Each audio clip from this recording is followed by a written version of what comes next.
Segunda carta de Paulo a Timóteo, capítulo 3, versículos de 1 a 9. O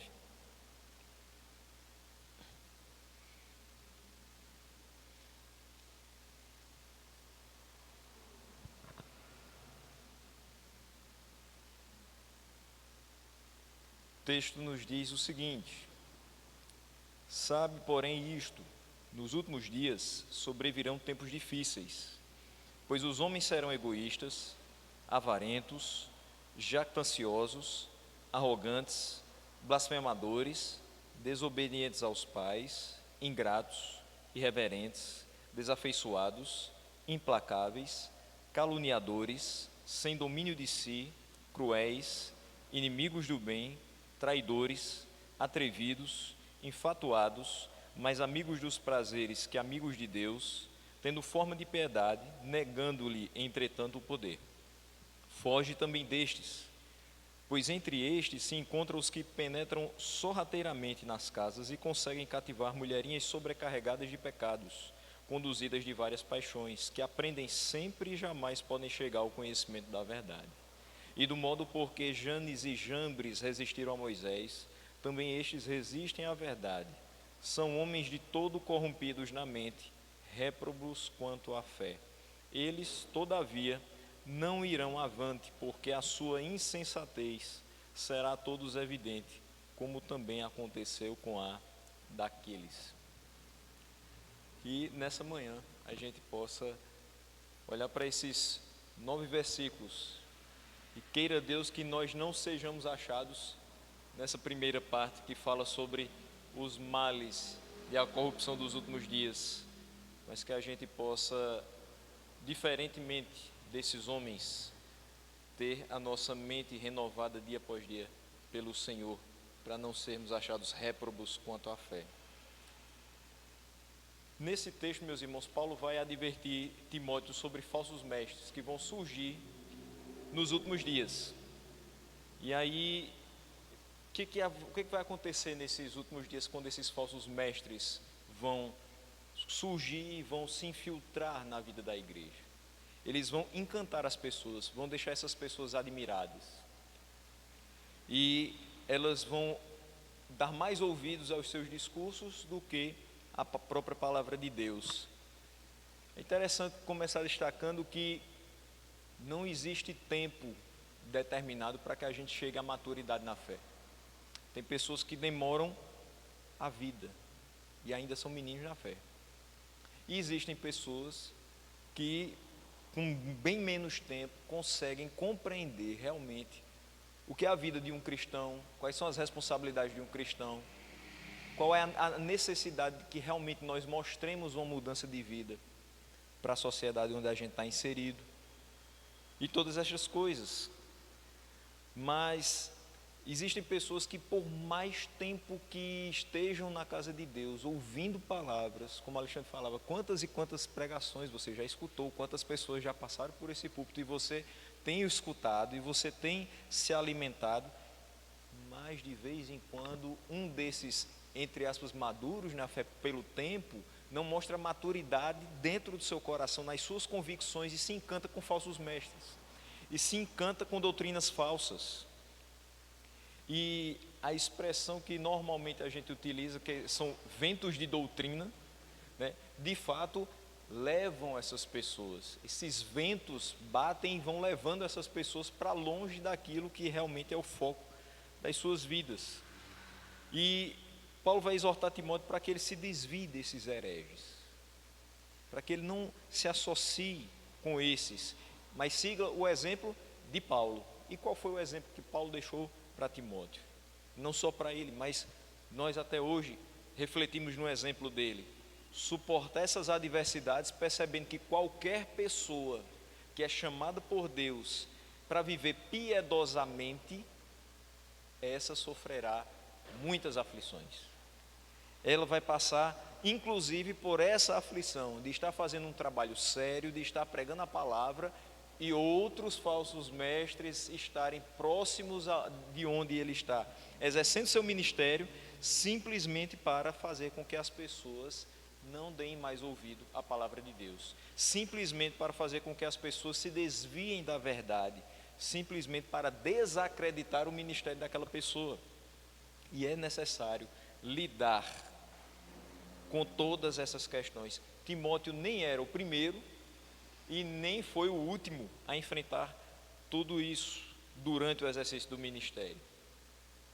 Toda a vida nós passaremos por essas questões e precisaremos estar sempre falando a respeito da verdade, porque existem inúmeros que continuam falando coisas falsas, e é impressionante a capacidade criativa desses falsos mestres. Quando a gente acha que se esgotou, não tem mais nada novo para ser apresentado, simplesmente essas pessoas surgem e bolam outras estratégias. Às vezes a gente se preocupa com algumas questões mais formais e esquece a simplicidade do Evangelho. E aí essas pessoas, elas vão na simplicidade, mas elas partem também para coisas muito mais elaboradas. Mas elas começam na coisa mais simples. Num tempo como o nosso, quais são as palavras que mais se ouvem, que estão no coração das pessoas? Aflição, problemas, conflitos, dores. A coisa mais fácil para um falso mestre, no tempo que a gente vive, é atacar essas áreas. E como poder atacar essas áreas de uma maneira que não soe, a princípio, herético? É só você falar coisas do senso comum, e que vão certamente fazer cócegas aos ouvidos de muitos. Quem não quer escutar que tudo vai ficar bem? Nós sabemos que vai ficar bem, mas nós sabemos que só vai ficar bem porque Deus está no controle. Não vai ficar bem porque amanhã eu vou bolar uma estratégia para melhorar a minha própria vida. Quem também não quer escutar que a força está dentro de você? Quando você descobrir o potencial que você tem, você vai, com certeza, alçar voos muito maiores do que você já tem alçado. Isso é maravilhoso, só que a gente sabe que as nossas asas não são suficientes para alçar voos se Deus não estiver conduzindo as nossas vidas. Então, a princípio parece que os discursos são bonitos, são motivadores, são incentivadores, mas eles no final das contas são heréticos, porque eles deixam de lado a participação de Deus, como se nós fôssemos autossuficientes, e nós sabemos que não somos. Nos últimos sermões nós vimos que Timóteo é exortado quanto ao que ele deve fazer para corrigir não somente falsas doutrinas, mas também falsos crentes. Porque, como eu vinha falando, infelizmente tem pessoas que a gente até reputa como sendo maduras na fé, porque já tem 30, 40 anos de evangelho, mas elas se dobram diante daqueles que têm um discurso muito bonito, mas pouco provido da verdade. E aí elas passam a não somente escutarem falsas doutrinas, mas serão falsos crentes também, porque começarão a acreditar e fazer outros acreditarem naquilo que não vem nas Sagradas Escrituras. Paulo vai iniciar o texto com: sabe, porém, isto. Ele mostra como corrigir falsas doutrinas e falsos crentes até o versículo 26 do capítulo 2. São 13 versículos, na última porção que nós meditamos, em que ele vai falando todas as questões a respeito dos falsos mestres, como a linguagem deles corrói como câncer, como é necessário que ele permaneça inabalável na sua fé em Cristo, pregando a verdade, sabendo também que há entre eles pessoas que são verdadeiras, mas também pessoas que não realmente foram regeneradas, e que elas vão continuar convivendo juntas, que da mesma forma que existem companheiros de batalha para ele, existem pessoas que querem ver a sua derrota, pessoas em que ele pode se espelhar e pessoas com quem ele não deve se associar. Ele está consciente de tudo isso, mas agora vem algo que ele não tem controle. Na realidade nós não temos controle de absolutamente nada, mas podemos evitar muita coisa. Quando ele falou evitar falatórios inúteis e profanos, Eu posso me policiar para não falar aquilo que não devo.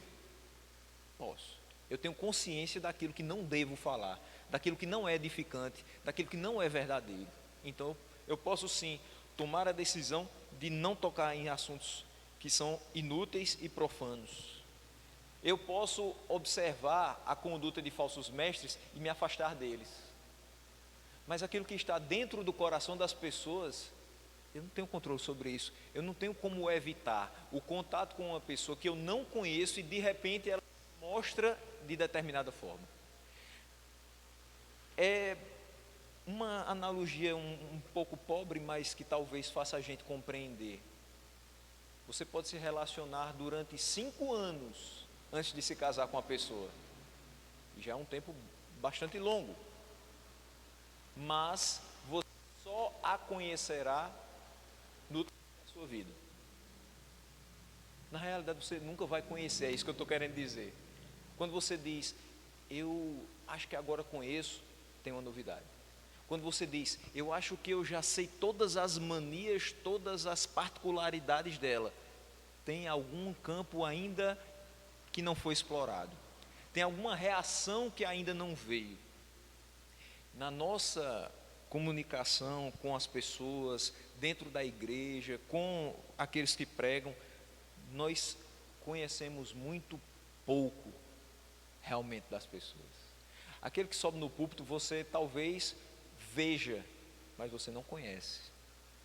Aqueles que estão sentados, talvez eu veja semanalmente, 2, 3 vezes por semana, mas talvez eu não conheça. E mesmo com convívio muito próximo, muito íntimo, a gente ainda não conhece. Em que sentido? No sentido que Deus conhece os nossos corações. Ele sim conhece, mais do que nós nos conhecemos. Às vezes nós achamos que determinadas coisas nós nunca vamos fazer. É aquela ideia de Pedro quando o Senhor diz assim, você vai me negar 3 vezes. E o galo cantará quando você me negar pela 3ª vez. Eu nunca vou fazer isso. Senhor, eu nunca te negarei. É aquela autoconfiança ou talvez a falsa impressão de que você se conhece, quando você não conhece absolutamente nada. Quando chega realmente a situação, a circunstância, você muda completamente de figura. Você não é mais aquele tão confiante que diz, eu não vou fazer isso nunca. Vai passar de mim esse pensamento. Não, o pensamento vem e a atitude é feita. Pedro nega. E nós, muitas vezes, fazemos coisas das quais depois olhamos no espelho e dizemos, eu fiz isso. Eu tive capacidade de fazer isso. Como isso aconteceu? É porque nós não temos controle sobre estas coisas. O nosso impulso, a nossa vontade geralmente é voltada para o mal. Se não fosse o Espírito Santo em nós a nos conduzir de volta para o bem, para fazermos as boas obras, que de fato nós precisamos andar nelas, todas as nossas obras seriam voltadas para o mal.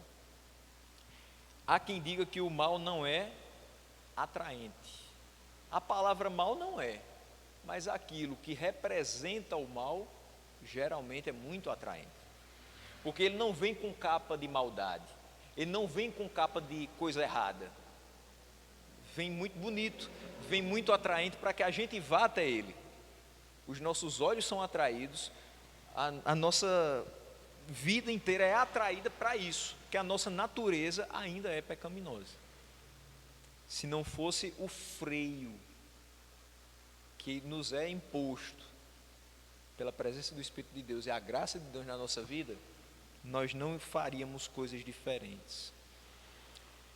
Então, além de saber o que fazer, Timóteo tinha de estar consciente do que ele iria enfrentar, coisas que passariam longe das suas mãos, mas que ele ia estar convivendo o tempo todo ali, naquela igreja de Éfeso, e não só ali, por onde ele passasse. Ele diz, nos últimos dias sobrevirão tempos difíceis. Quando a gente olha para essa expressão, ela não se refere ao tempo imediatamente anterior à segunda vinda de Cristo, como se a gente estivesse falando assim, nos últimos 10 anos antes de Cristo vir, isso vai acontecer. Não, ele está falando nos últimos dias. Eu vou explicar o que é que significa esses últimos dias. Porque quando a gente fala em últimos dias, parece que a gente está olhando só ou para o nosso tempo, ou para algo futuro muito distante da gente. Parece que últimos dias vai ser daqui a 200 anos. Parece que últimos dias não vai fazer parte da nossa história. Parece que a gente não vai chegar nesses últimos dias. Só que a gente já está neles. A era presente, os últimos dias, se iniciaram com a primeira vinda de Cristo. E vão se encerrar com a segunda vinda de Cristo. A partir do momento que ele vem à terra, ele morre e ele ressuscita, e ele depois é assunto aos céus, todos os cristãos verdadeiros anseiam pela sua volta. Todos nós vivemos dia após dia esperando que ele volte. Talvez nem todos pensem com confiança nesse dia. Por exemplo, se eu dissesse: quem quer que Cristo volte hoje? Talvez tenha pessoas que dizem: agora não estou preparado ainda. Não está muito cedo. Eu ainda estou muito jovem, ainda tenho muita coisa para viver. A nossa cabeça humana pensa assim. Mas na realidade, todos aqueles que de fato são regenerados para uma vida de louvor a Ele, esperam a sua vinda. Então, estamos vivendo os últimos dias há exatamente 2000 e poucos anos. É estranho falar em últimos dias com mais de 2 milênios já passados da sua morte e ressurreição. Porém, tem uma coisa muito interessante. Um dia para Deus é como 1000 anos. O tempo para Ele não é o cronológico. Deus não está nos observando e observando toda a terra com um relógio para observar qual é o tempo certo de Ele agir em determinadas coisas. Ele é Senhor do tempo. Ele é dono da história. As coisas já estão determinadas por Ele. Nós estamos acompanhando aqui na terra o desenrolar de um plano eterno. Mas nós ainda temos uma visão muito limitada, porque a nossa mente ainda está presa a esse plano. Mas nos últimos dias, ou seja, desde que o mundo é mundo, essas coisas aqui vão acontecer.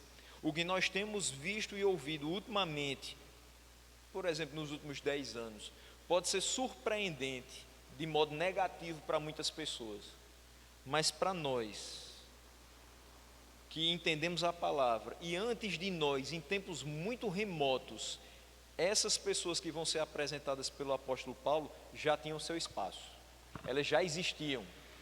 Tudo isso que vai ser citado pelo apóstolo, já habitava o coração humano, muito antes que a gente viesse ao mundo. Versículo 2 ele vai dizer: os homens serão egoístas. Não é de hoje que os homens são egoístas. Em várias eras houve e há hoje homens egoístas que só pensam em si e no seu status. Há pessoas que até em suas orações são egoístas. E tem como ser egoísta numa oração, se dirigindo a Deus, pedindo a Deus determinadas coisas? Sim. Quando você pede só pela sua família, mas você não intercede pela dos outros. Quando você tem no seu coração o sentimento de que, se tudo estiver bem na minha casa, é suficiente. E os seus irmãos? Se tudo estiver bem na minha igreja, se a palavra for pregada na minha igreja, está ótimo.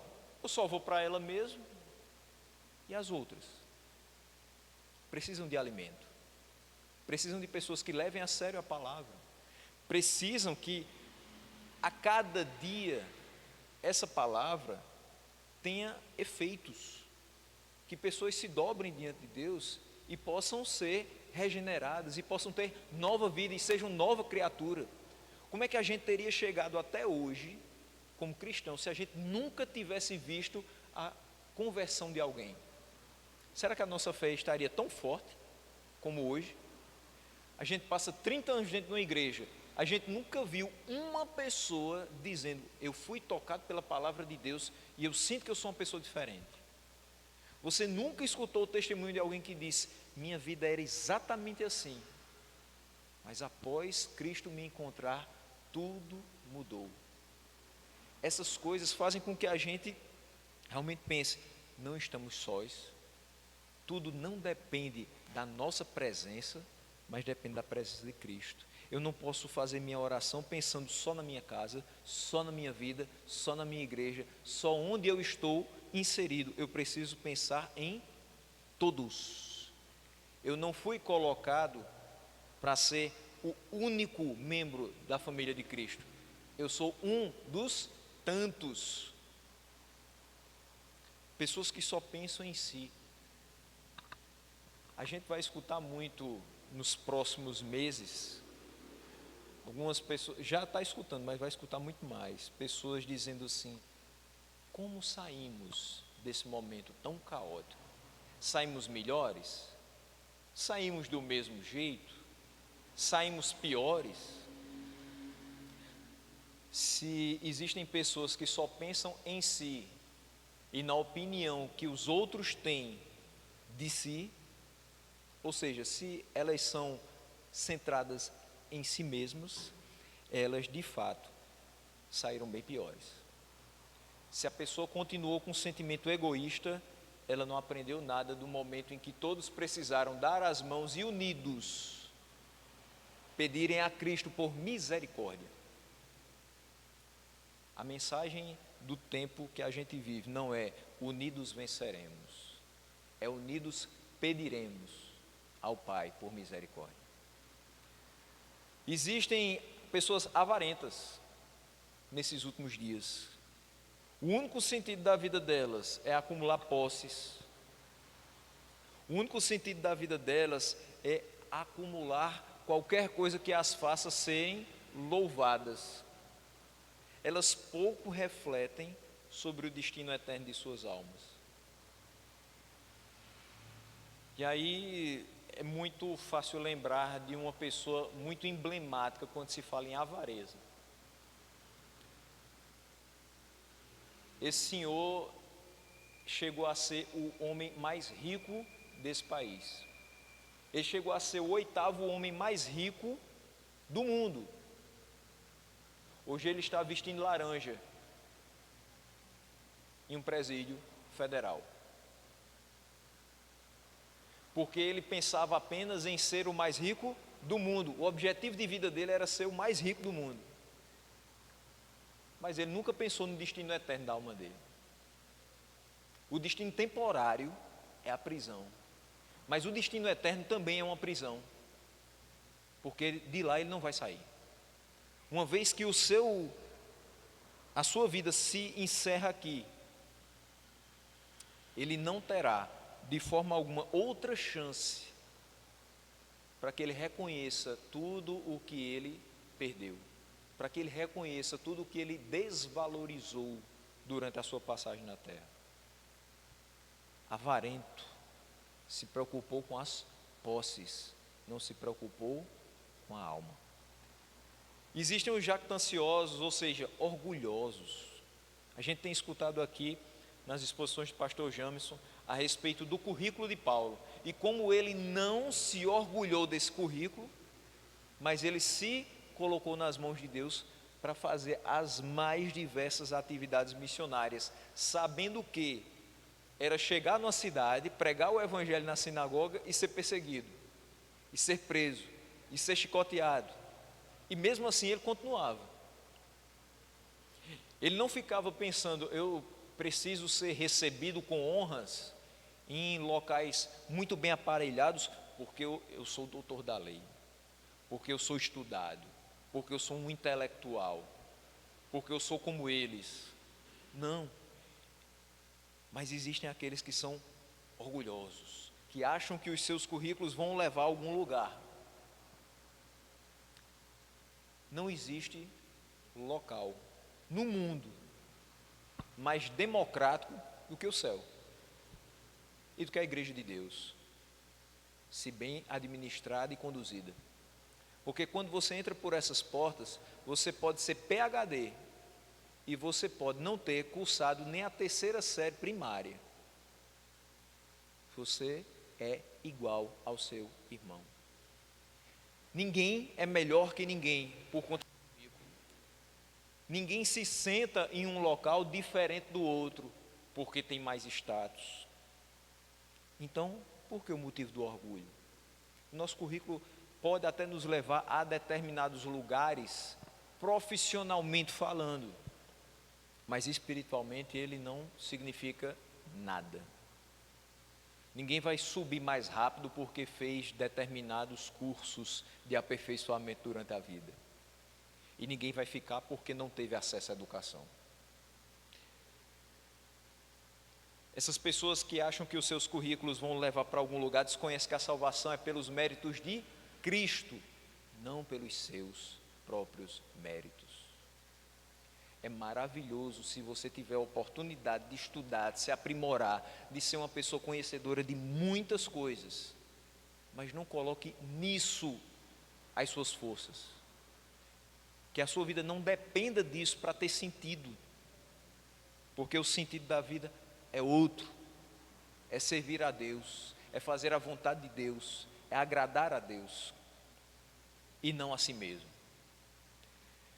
Existem pessoas arrogantes, ele vai citando, ainda no versículo 2, elas nunca meditaram no exemplo de humildade de Cristo.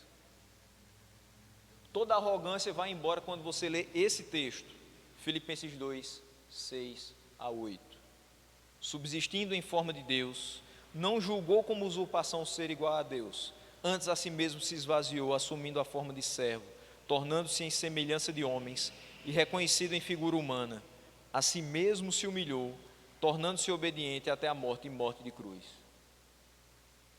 Quando a gente olha para a mesa da ceia, e a gente lembra dessa obediência até a morte e morte de cruz, todo o nosso orgulho deve ir embora, porque ele foi humilde, porque ele não julgou como usurpação, ou seja, ele não levou em consideração o fato de ser igual a Deus, mas ele se fez igual a nós, para que nós tivéssemos a oportunidade de ter a vida.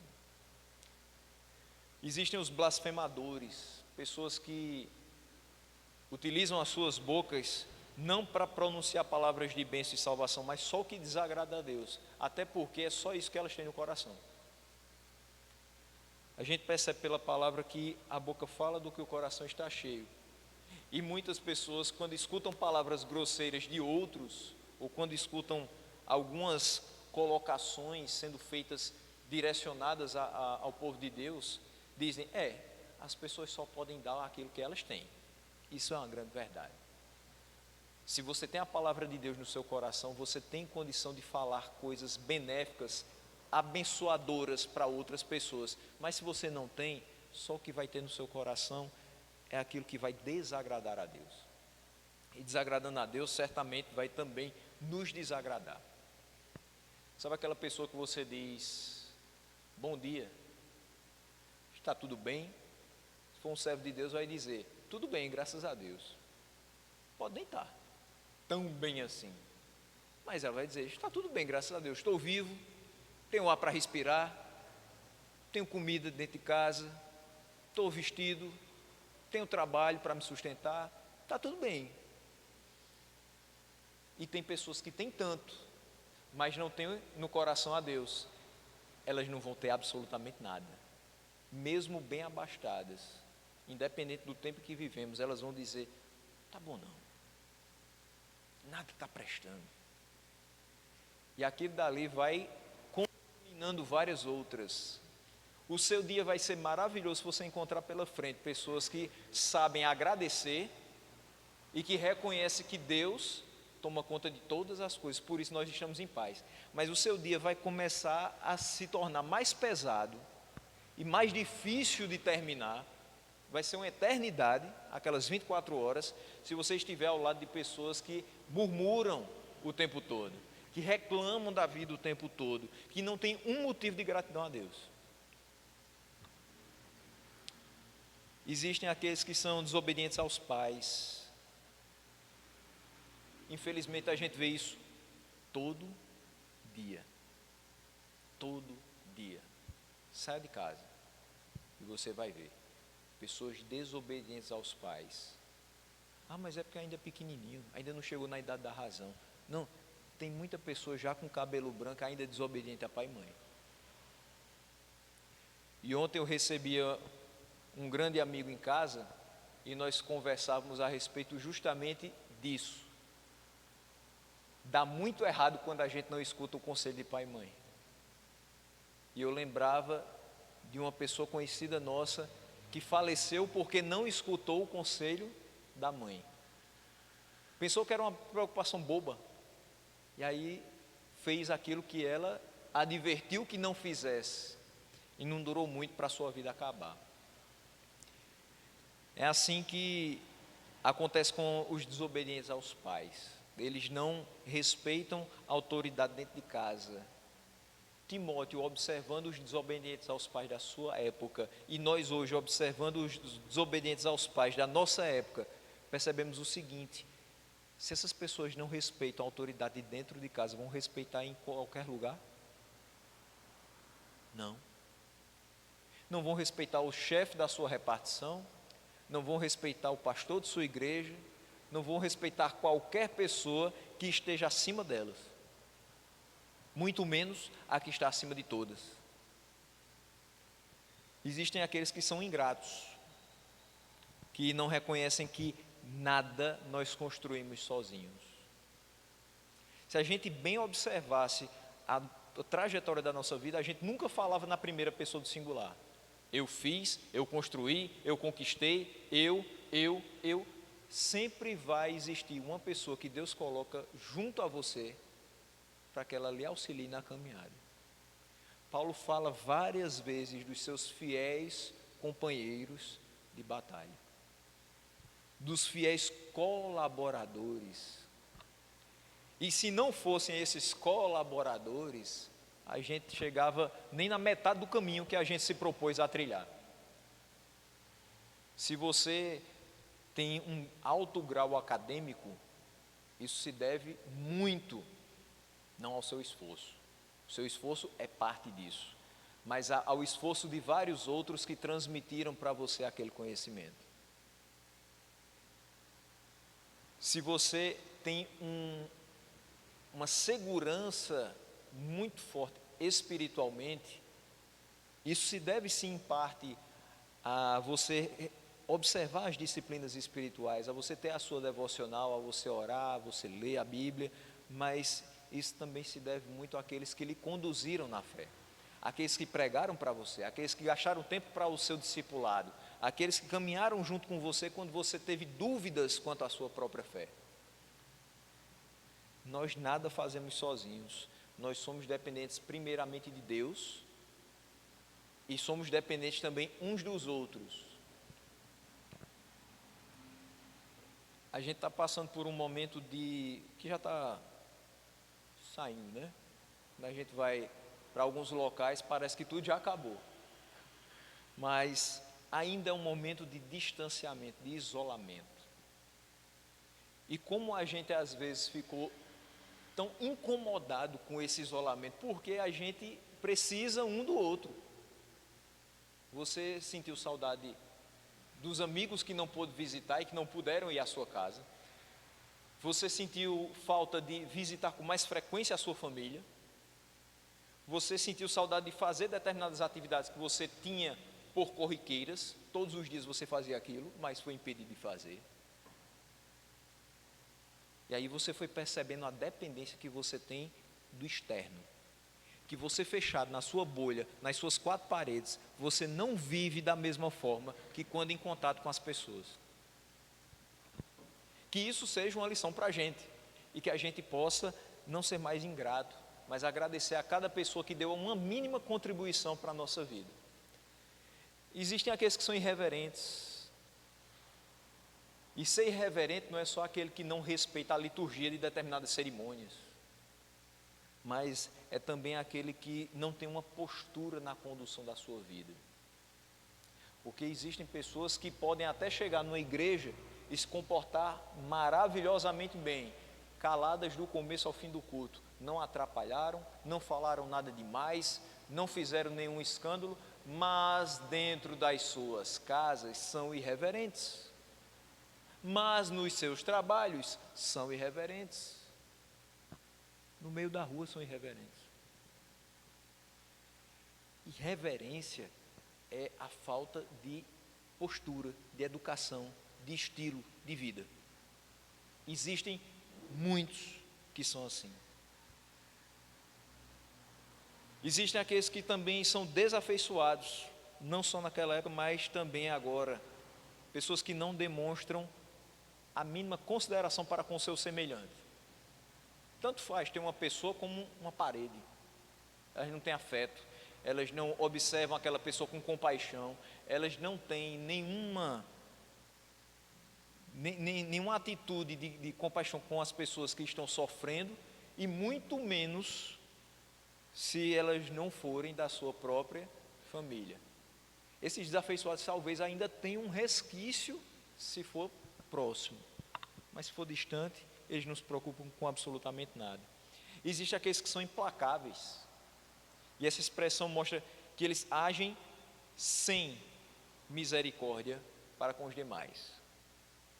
Você vê que a pessoa já está em dificuldades, você vê que a pessoa já está sofrendo, você vê que a pessoa já está triste, aí você vai lá e coloca a última pá de cal.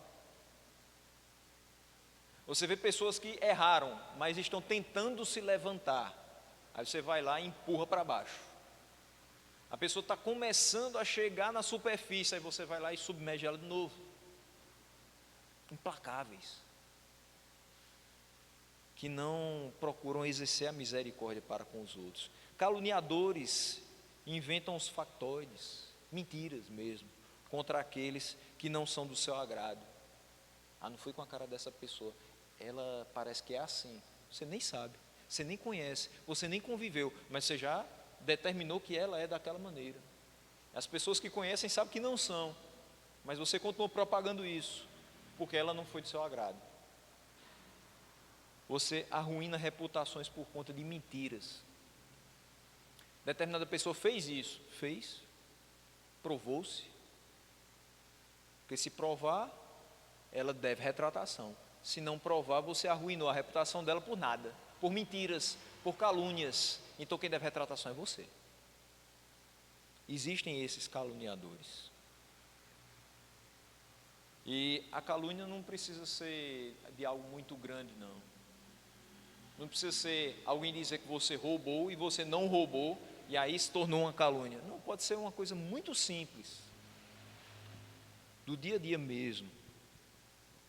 Mas se for uma mentira, aquilo pode prejudicar a vida de alguém, às vezes de forma irreparável. Existem aqueles que são sem domínio de si, inconsequentes, não pensam nos efeitos das suas ações. Eu vou falar aqui, se depois de qualquer problema, paciência. Não é paciência. Perceba bem o que você está falando. Saiba o que você está fazendo, porque as consequências virão.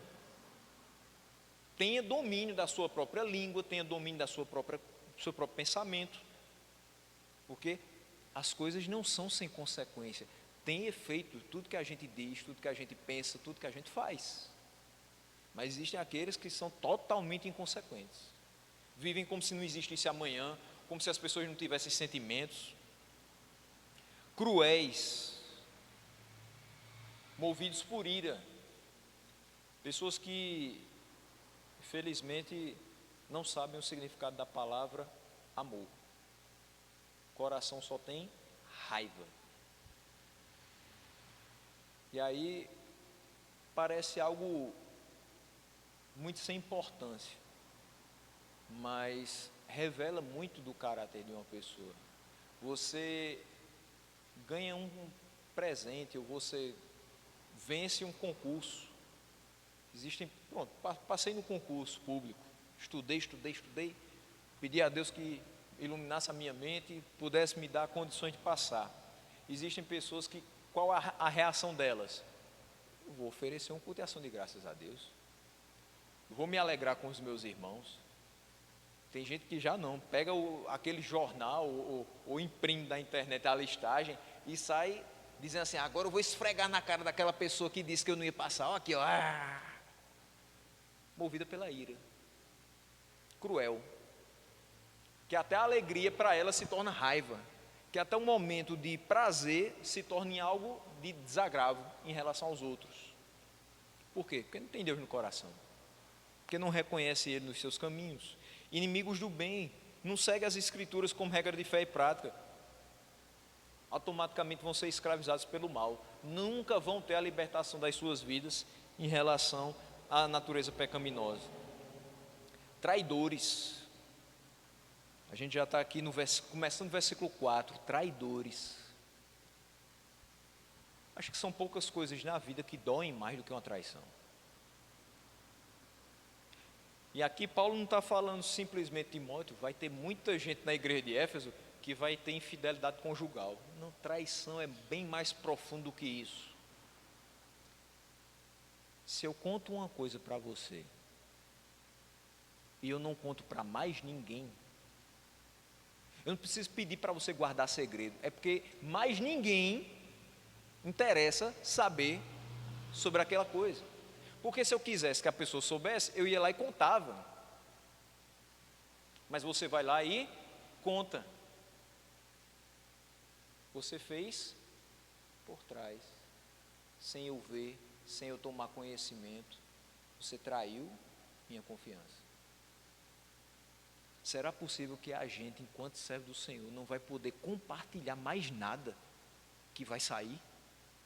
Todas as conversas hoje no Brasil e no mundo têm que ser vazadas. A gente não pode ter mais conversas em particular que podem ser tratadas e melhoradas e servir para o crescimento mútuo, porque nós estamos cercados de traidores.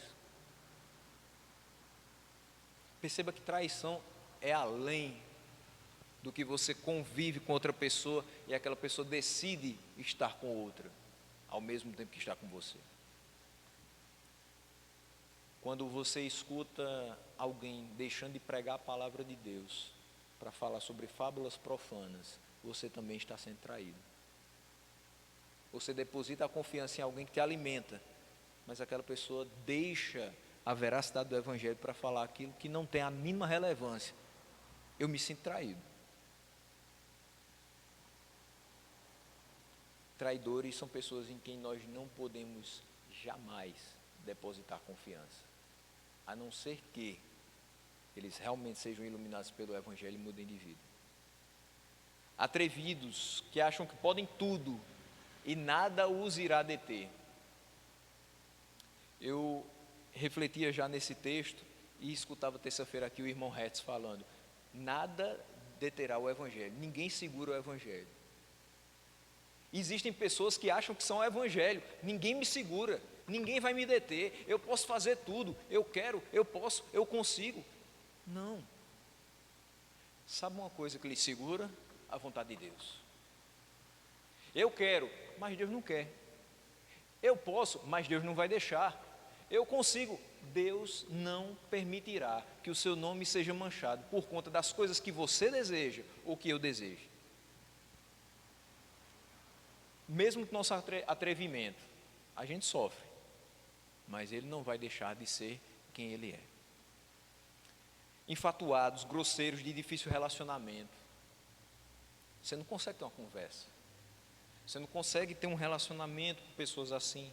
Mais amigos dos prazeres que amigos de Deus, que querem o aqui e o agora. Diferente dos eleitos de Deus, que têm uma gloriosa e firme esperança, a vida eterna.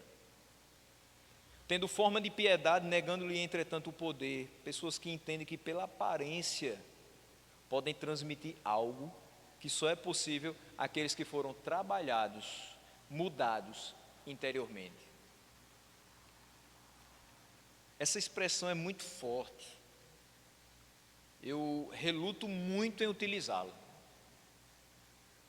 Eu conheço pessoas que eu até reputo como piedosas, mas eu penso 1000 vezes antes de usar esse adjetivo para qualquer pessoa.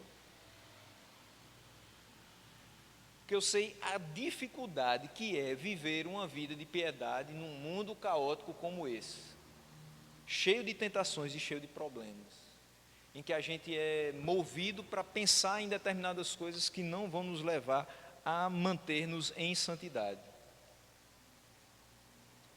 E existem aqueles que querem viver na forma da piedade,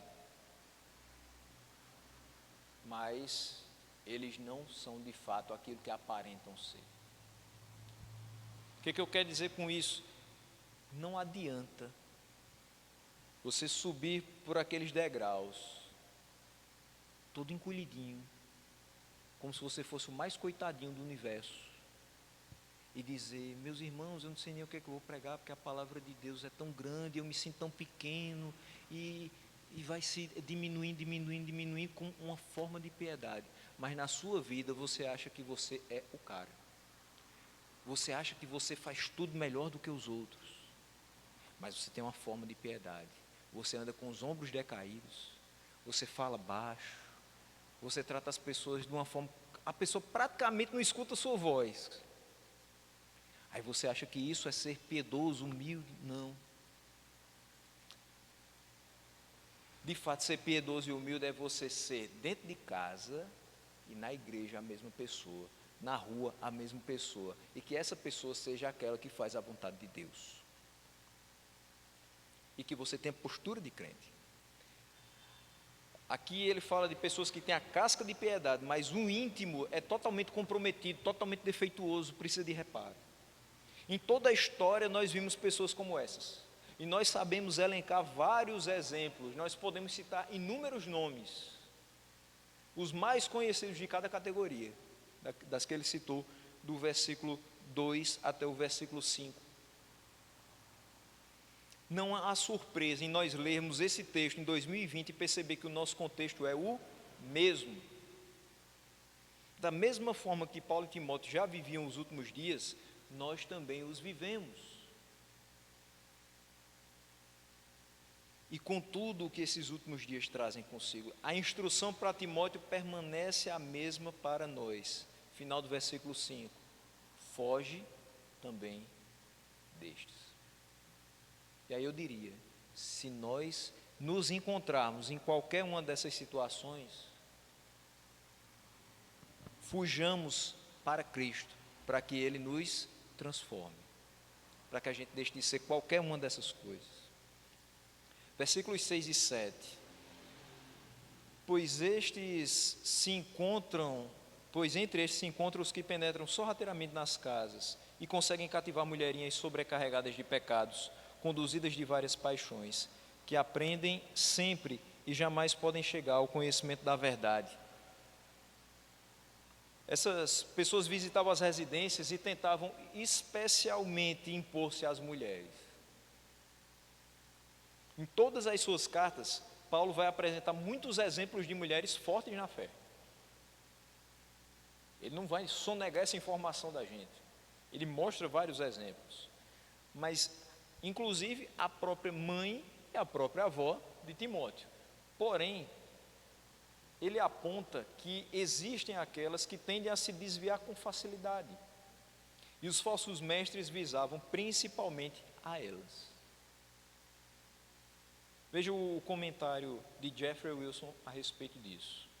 Homens dessa espécie propagam os seus erros insinuando-se nas casas e levando para o mau caminho mulheres ignorantes. Em momento algum Paulo está dizendo que todas as mulheres são ignorantes. Ele está dizendo que o contexto de Timóteo aqui era de que várias mulheres desse local não tinham ainda chegado ao conhecimento da palavra. Por isso eram ignorantes, no sentido de não conhecer. Mas tinha algo que ainda deixava mais difícil o contexto. Elas estavam carregadas de pecados. Você não conhece a palavra e você está carregado de pecado. Se você está carregado de pecado, automaticamente você está carregado de culpa do pecado. E arrastadas por vários desejos. Elas estavam sempre aprendendo, mas nunca conseguiam chegar ao conhecimento da verdade. Assim como a estratégia de Satanás foi primeiro enganar Eva, assim também os mestres heréticos muitas vezes têm preferido espalhar suas falsidades pelo mesmo método. Mulheres impressionáveis, que se admiravam com o discurso dos falsos mestres, como eu falei logo no começo, oprimidas pelo sentimento de culpa que carregavam dos seus próprios pecados, e que estavam muito desejosas de experimentar qualquer remédio. Se o caso fosse de homens carregados de pecados, eles também se lançariam para qualquer remédio que fosse apresentado. Mas o caso específico dessa igreja de Éfeso eram mulheres carregadas de pecados, com muita culpa no coração, precisando ser aliviadas dessa culpa. O que é que os falsos mestres faziam? Ofereciam um remédio barato para que a culpa fosse aliviada. O que eu falei logo no começo, qual é a forma mais fácil? Atacar onde dói mais. Qual é o problema de hoje? Tal. Qual é o problema desse povo? Culpa por conta do pecado. Culpa por conta do desejo desenfreado de determinadas coisas que desagradam a Deus. Qual é o problema que esses falsos mestres faziam? Dizer para elas que elas poderiam continuar do jeito que estavam, que Deus as perdoaria. É um discurso que a gente não pode, de maneira alguma, assumir. É dizer, venha do jeito que você está, venha do jeito que você está, mas a gente nunca completa a frase, mas não permaneça como você está, porque se você permanecer como você já está, você não é nova criatura, você não foi regenerado, você não terá vida eterna. Se você continuar do jeito que você está, você é um velho homem. Venha do jeito que você está, não espere melhorar para poder frequentar uma igreja. Agora tenha consciência, a partir do momento que você foi atraído pelo Evangelho, você tem que viver de modo digno desse Evangelho. Então venha do jeito que está, mas não continue se amoldando ao mundo. Venha do jeito que está, mas não continue fazendo as velhas práticas. Venha do jeito que está, mas seja diferente. Aí, o que acontecia com aquelas mulheres? Elas tinham uma curiosidade mórbida por novidades. E muitos hoje continuam a experimentar novidades, a esperar novidades por semana. E essa curiosidade por novidades religiosas impede de chegar à compreensão da verdade. Quando você é enrolado por discursos da atualidade, você não chega à verdade que já atravessou todos os tempos e que permanecerá a mesma. As invenções dos falsos mestres, uma a cada dia, se permitir. A palavra passa céu, passa terra, mas essa palavra não passa. Janes e Jambres, do versículo 8, do modo porque Janes e Jambres resistiram a Moisés, também estes resistem à verdade. São homens de todo corrompido na mente, réprobos quanto à fé. Nenhum desses homens é citado por nome no Antigo Testamento, mas, segundo a tradição judaica, eram os mágicos da corte egípcia que se opuseram a Moisés. Está lá em Êxodo 7, versículo 11. Aqui Paulo está dizendo, olha, Janes e Jambres eram pessoas com a mente corrompida. Os falsos mestres que estão no meio de vós também são homens de mente irremediavelmente corrompida. São pessoas que nasceram para isso. São pessoas que estão aqui para que a gente veja a exata distinção entre quem é de Deus e quem não é. Por isso eles são rejeitados completamente quanto à fé. Se a mente está corrompida, eles estão desqualificados para serem mestres de qualquer coisa. Porque se eles não conseguem aceitar as doutrinas do Evangelho, como eles vão poder ensinar o Evangelho a outros? Então não posso dar ouvido a falsos mestres, porque eles não têm dentro de si o Evangelho, automaticamente não vão conseguir passar qualquer coisa do Evangelho à frente. Mas aí o versículo 9 fecha dizendo, eles todavia não irão avante. Essa é o nosso consolo e a nossa esperança. Eles não irão avante, porque a sua insensatez será a todos evidente, como também aconteceu com a daqueles. Timóteo não precisa temer que esses homens vão ter mais sucesso que Janes e Jambres em sua oposição à verdade. Nós não precisamos temer que os homens da nossa época, falsos mestres, vão progredir além do que já tem progredido. Apesar da ameaça que eles representam, o progresso deles é mais aparente do que real. Se a gente observar direitinho, existem templos lotados de pessoas. Cada um mais bonito do que o outro, arquitetonicamente falando. Mas dentro, aquela expressão que a gente utiliza, só Jesus na causa.